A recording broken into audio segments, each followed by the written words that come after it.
20 hours of travel, 11 hours of layovers, and it was all worth it to see this.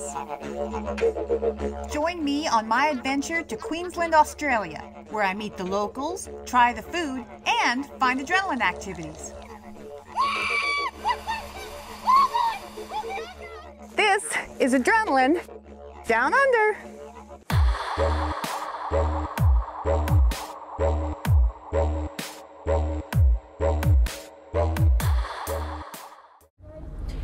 What can you see from space because it is so big?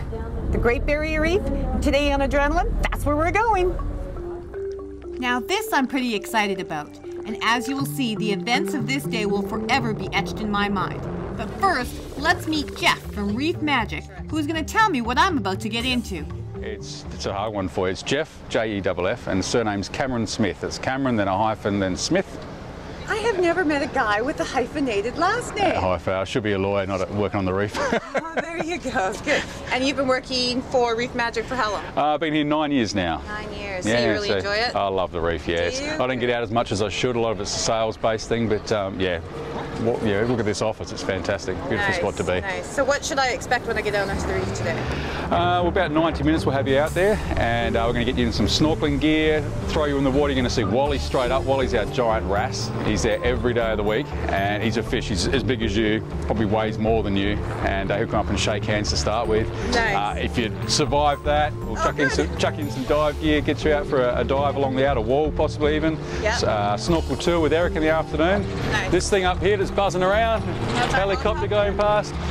You get those out at the reef this afternoon as well, so there's an option to do a heli flight over the reef and just see the way it's all laid out. It's beautiful, especially on a nice clear day like this. Good, so I should have a good time. Absolutely, you'll love it. All right, good. Are they getting ready to go? 9 o'clock. What have we got now? It's... So I still had a few minutes before I had to get on the boat, so I took the opportunity to ask Jeff a few more questions. The last question is, what does Australian mean to you? Like being an Australian? Being an Aussie. Yeah. Oi, oi, oi. The opportunity to do anything you like, go anywhere you like. It's a very relaxed lifestyle. Nice. Yeah, there's very little stress in my job anyway. Nice. Good. Yeah, just a great place to be. It's, and you Aussies have lots of slang. Do you have a particular one that's your favorite that you like to use? Slang. I'm not allowed to say it on camera. It's going on TV. Is it? No, no. More toey than a Roman sandal. How about that one? Yeah. Yeah, you heard that one before. Yeah. Cut.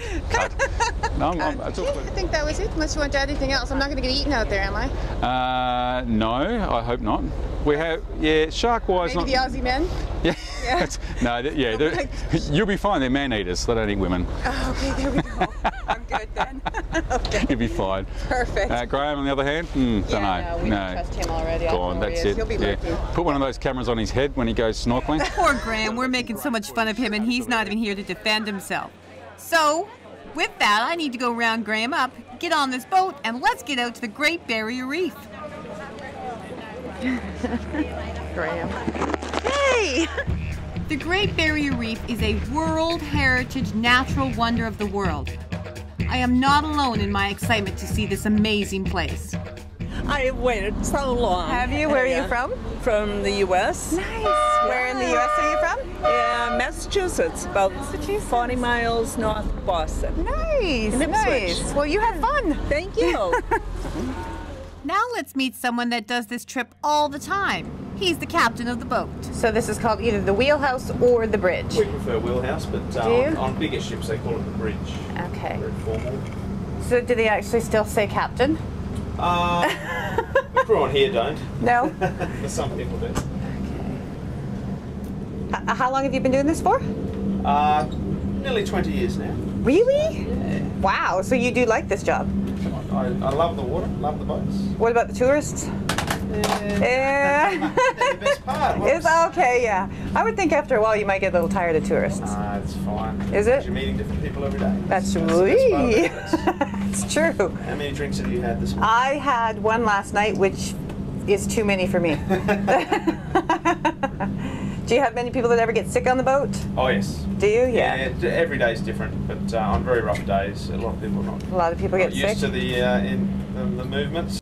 I should have knocked on wood, because we no sooner hit open waters and it was so rough. Thankfully, Graham and I each had some gravel before we left, and I'm thinking that a lot of the other people were wishing they had taken some too. We make our way over to the briefing area so we can get briefed on what's going to be happening once we get to the reef. Kicking. All right. After a quick instruction, I start looking for Graham. He was here. Now I can't find him. I'm hoping that he's not sick too. So the ocean is a little bit rough and I can't seem to find Graham. He's my camera guy, so I kind of need to find him. Has anybody seen him? Have you guys seen Graham? He's the guy that was helping me with camera work. No? Nobody's seen him? So where are you girls from? New Jersey. Jersey? Yep, New You're Jersey. Both from New Jersey? Is this your first time diving? Yes. Are you diving or are you snorkeling? Diving. Diving, nice. Are you excited? Yes, very excited. So I found Graham. Apparently he wasn't hiding. You weren't seasick? No, I was on the top. I was listening to music. Oh, okay. I think I was singing a bit too loud because every now and then someone would turn around and look at me. You missed all the action down here because people were actually puking. Oh, there was some upstairs. There was a few upstairs too. Yeah? Yeah, oh, definitely. We've just arrived at Marine World and we're just going to get suited up and then get in the water. There's over 1,500 species of fish, so in theory, I'm going to see some. I'm wondering if this is the big fish that Jeff was telling me about. We don't spend a lot of time snorkeling here. There are a lot of people. While we're waiting to go scuba diving and for the private snorkeling tour on the reef, we decide to take a submarine ride of sorts. I know, there's lots of fish. So, oh my, look at him. So we're just getting ready to go into the submersible. And then after that, we're gonna go diving. Do you think Graham's stoked? What do we do? We're going to go diving. The submersible is a really good way to be able to see the reef without actually getting wet. It isn't as good as the real thing, but you know what? This isn't too bad at all, except for the people that are so sick. Gross.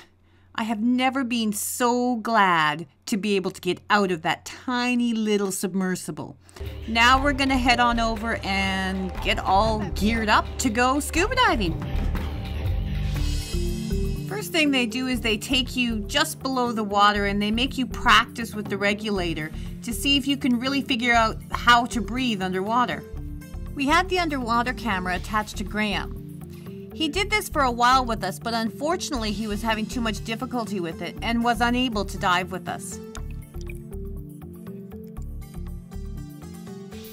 I had a few issues with the regulator, but as long as I really concentrated on my breathing, I was okay.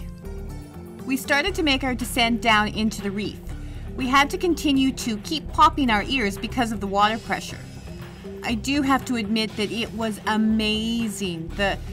It felt like you were literally on a different planet. It was such an awe feeling. The fish, the feeling of floating. It was beyond any words that I could possibly describe. It was amazing. I was so excited because I was doing it. I was actually scuba diving. Once we were at the bottom, we were able to see the coral reef up close and see some of the spectacular fish up close. It was at this moment that I made a mistake and I actually sniffed through my nose. It forced the mask super tight against my face and I wanted up. I wanted up to the surface. I did get to go up, but it wasn't near as fast as I was hoping, and I did not want to have to dive again after that. The tour was almost over, and the divers did encourage me to go back down. I didn't want to, but I did go back down. I was no sooner at the bottom, and I posed for this picture, and I remember looking up and seeing how far up the surface was, and I panicked. I completely lost it. I wanted up to the surface. They didn't want me to rise quickly, I'm assuming because of pressure. I remember one of the rescue diver coming up to me and he was holding my arms and I was mad. I did not want to be held under that water. I wanted up to the surface. And I did the stupidest thing that I can possibly think of. I pulled the regulator out of my mouth and I remember gasping, trying to breathe. Well, of course you can't breathe underwater. I remember closing my eyes and thinking, just stop, panic. Don't panic, just breathe, just think, relax. If you don't, you're done. And while I was doing that, the rescue diver forced that regulator back in my mouth, and I was breathing for all I was worth. Got to the surface, and within 5 minutes I decided to record this. So I just finished my dive. You can see this buoy behind me, or a life-saving device behind me. Yeah, they kind of had to help me twice. It was good as long as everything was going. I mean, the coral reef is beautiful, the fish were amazing. And then I sniffed in through my nose a bit, and there must have been a tiny bit of water there, and I just freaked out. Pulled the regulator out of my mouth, gasping. I was, sucking in water. I mean, they had to like force the thing back in my mouth and slowly bring me up to the top. I have officially never been so afraid in my life. Yeah.